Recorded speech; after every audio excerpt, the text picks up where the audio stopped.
ನಾನು ಒಂದೇ ಒಂದು ಮಾತನ್ನ ಹೇಳ್ಬೇಕು ಅಂತಂದ್ರೆ, ನಮ್ಮ ಪೂರ್ವ ಪ್ರಧಾನಮಂತ್ರಿಗಳಾಗಿರುವಂತಹ ಅಟಲ್ ಬಿಹಾರಿ ವಾಜಪೇಯಿ ಅವರು ಒಂದು ಭಾಷಣದಲ್ಲಿ ಹೇಳಿದ್ರು, सत्ता का खेल तो चलता रहेगा, सरकारें आएंगी सरकारें जाएंगी, पर ये देश रहना चाहिए, ये देश का लोकतंत्र रहना चाहिए ಅಂದ್ರು ಅವರು. ಅದರ ಅರ್ಥ ಏನು ಅಂತಂದ್ರೆ, ಸರ್ಕಾರಗಳು ಬರುತ್ತೆ, ಸರ್ಕಾರಗಳು ಹೋಗ್ತಾ ಇರುತ್ತೆ. ನಮ್ಮ ದೇಶದಲ್ಲಿ ಅತಿ ಉನ್ನತವಾಗಿರುವಂತಹ ಉತ್ತಮವಾಗಿರುವಂತಹ ರಾಜಕಾರಣಿಗಳನ್ನು ನಾವು ಕಂಡಿದ್ದೀವಿ, ಅತಿ ವರ್ಸ್ಟ್ ಆಗಿರುವಂತಹ ತುಚ್ಛವಾಗಿರುವಂತಹ ರಾಜಕಾರಣಿಗಳು ನಾವು ಕಂಡಿದ್ದೀವಿ. ಆದ್ರೆ ಈ ದೇಶ ಉಳಿಬೇಕು ಅಂತಂದ್ರೆ ನಮ್ಮ ಸಂವಿಧಾನ ಮುಖ್ಯ. ಆ ಸಂವಿಧಾನವನ್ನ ನಾವು ಯಾವುದೇ ಕಾರಣಕ್ಕೂ ಕೂಡ ಸಂರಕ್ಷಣೆಯನ್ನ ಮಾಡಬೇಕು. ಅದರಲ್ಲಿರುವಂತಹ ಮೀಸಲಾತಿ ಆಗಿರ್ಬೋದು, ಆ ಸಂವಿಧಾನದ ಪ್ರತಿಯೊಂದು ಅಂಗ ಈ ಭಾರತ ದೇಶದ ನೀವದು.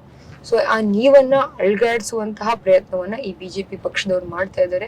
ಅದಕ್ಕೆ ನಮ್ಮ ತೀವ್ರ ವಿರೋಧ ಇದೆ. ಅದಕ್ಕೆ ನಾವು ಕಡಿವಾಣ ಹಾಕೇ ತೀರ್ತೀವಿ ಅಂತ ನನ್ನ ನಂಬಿಕೆ.